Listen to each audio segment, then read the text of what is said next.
पाकिस्तान का न्यूजीलैंड के खिलाफ टॉस जीतकर फील्डिंग का फैसला। पाकिस्तानी कप्तान मोहम्मद रिजवान ने माजी से सबक सीखकर टॉस जीतकर फील्डिंग का फैसला किया और मेहमान टीम को बैटिंग की दावत दी। मेहमान टीम जो स्कोर करेगी पाकिस्तान उसको चेस करने की हर मुमकिन कोशिश करेगी। और इससे कबल भी हमने देखा ट्राई नेशन सीरीज में कि पाकिस्तान ने 350 से ज्यादा का पहाड़ जैसा स्कोर भी, हदफ भी सर कर लिया था अपनी मेहनत से और अपनी बेहतरीन चैंपियनशिप से, जिसमें कप्तान मोहम्मद रिजवान और सलमान अली आगा ने भी अहम शराकत दिखाई थी।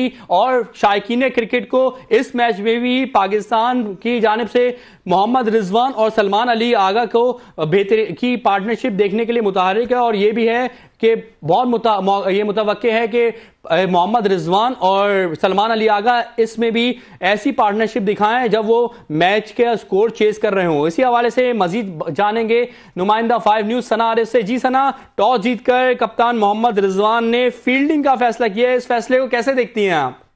जी बिल्कुल, पाकिस्तान और न्यूजीलैंड का सामना हमने देखा कि ट्राई नेशन सीरीज में 2 बार हुआ और पहले मैच में जो है वो पाकिस्तान ने पहले फील्डिंग की तरफ जाने का फैसला किया था, लेकिन जो है वो उसमें भी शिकस्त का सामना करना पड़ा। और फाइनल में हमने देखा कि पाकिस्तान ने टॉस जीता, पहले बैटिंग का फैसला किया, लेकिन वो उतना हाई स्कोर जो है वो सेट नहीं कर सके। इजीली न्यूजीलैंड ने जो है वो टारगेट अचीव कर लिया था, लेकिन जो है वो आज मैं समझती हूँ कि पाकिस्तान के कप्तान की जानिब से ये फैसला दुरुस्त किया गया है, क्योंकि हम जो है वो टारगेट अचीव कर सकते हैं, हाई टारगेट सेट नहीं कर सकते। न्यूजीलैंड बहुत ज्यादा स्ट्रॉन्ग टीम है, टफ मुकाबला देगी। तो मैं समझती हूँ कि पाकिस्तान के कप्तान मोहम्मद रिजवान ने ये बिल्कुल दुरुस्त फैसला किया है कि टॉस जीतकर जो है वो न्यूजीलैंड को पहले बैटिंग की दावत दी और खुद जो है वो फील्डिंग की तरफ जा रहे हैं। तो मैं समझती हूँ कि ये बेहतरीन फैसला उन्होंने किया है। जी सना, आपने भी बताया कि बेहतरीन फैसला है, उन्होंने माजी से सबक सीखते हुए किया है। अच्छा सना, ये भी बताइएगा कि पाकिस्तान ने जैसे कि 350 से भी बड़ा पहाड़ जैसा हदफ भी चेस कर लिया था, तो अब ये फैसला कितना खुशाइंद होगा पाकिस्तान के हक में कि टॉस जीतकर बैटिंग का फैसला किया है। तो जितना भी बड़ा पहाड़ जैसा हदफ मिले, पाकिस्तानी टीम अहम शराकतदारी के साथ, अहम पार्टनरशिप के साथ, जैसा कि लास्ट टाइम भी देखा गया था, मोहम्मद रिजवान सलमान अली आगा ने अहम पार्टनरशिप कायम की और बड़ा स्कोर भी चेस कर लिया। तो इस मैच में भी ऐसा कुछ बड़ा चेस करने का मौका मिल सकता है हमें देखने को? जी बिल्कुल, चैंपियंस ट्रॉफी के इस मेन मैच से कबल जो है वो पाकिस्तान ने मुसलसल 3 रोज तक टफ प्रैक्टिस की है। 3 से 4 घंटे की मुसलसल 3 रोज जो है वो उनकी प्रैक्टिस चलती रही। बैटिंग की प्रैक्टिस हुई, फील्डिंग की प्रैक्टिस हुई, इसके अलावा नेक्स्ट में तमाम प्लेयर्स ने जो है वो प्रैक्टिस की।